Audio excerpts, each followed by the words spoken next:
First, on behalf of the Yarnell family, let me thank Kimmy Baker for her extraordinary efforts to comfort Kay during her sunset hours.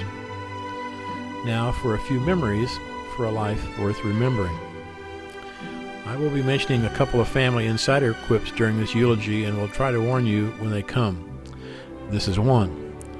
With apologies to Uncle Mike, Uncle David, Uncle Denny, and especially Uncle Steve, I'm Uncle Ron. I was her favorite. As some of you know from my recent loss, I choose to celebrate life and give little acknowledgement to death. I was introduced to the Green Yarnell clan some 40 years ago, marrying Beth Green. At first I thought, oh my God, what have I done? Then I met Kay and the fear subsided. She converted me from an outlaw to an in-law. So, who was Judith K. Yarnell?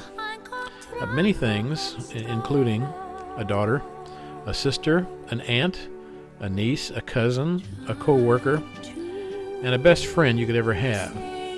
You became addicted to her smiling, welcome manner. You know, I can remember never saying to Beth or her to me, hey, we're going down to Judy's or we're going to Teddy's. It was always, we're going to Kay's place.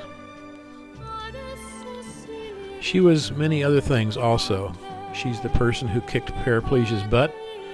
She was the best dressed, a clothes hound, a person of limitless smiles. Do you ever recall her not smiling?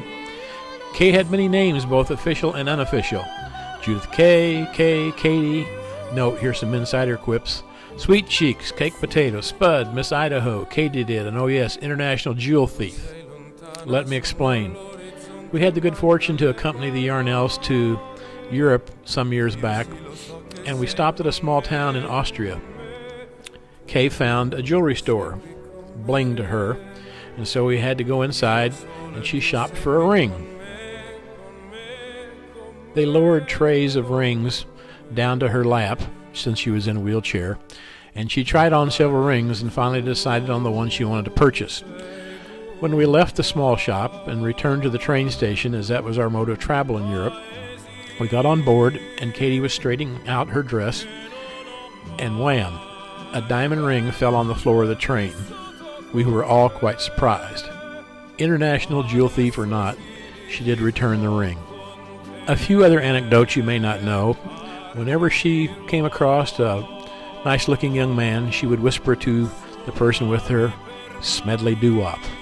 Remember that phrase?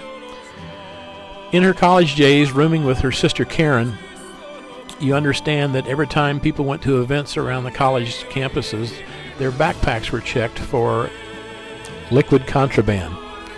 Well, you understand that Kay always had a backpack on the back of her chair, and for some reason, security never checked her backpack. Yes, Sister Karen was such a charming influence during Kay's formative years.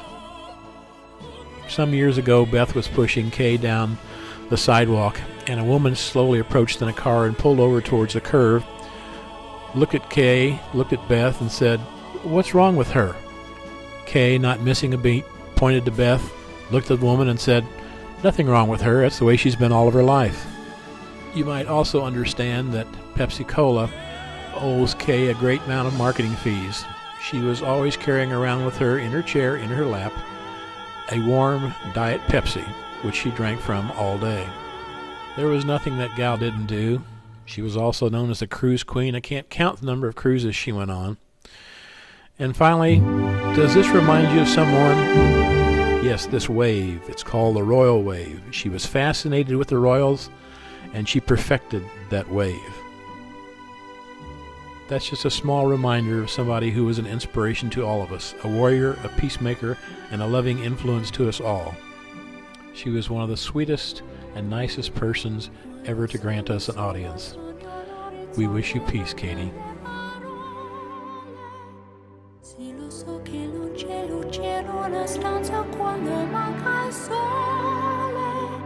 Se non ci sei tu con me su le finestre, mostrar tutto il mio cuore che hai acceso.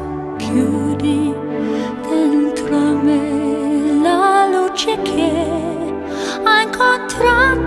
per strada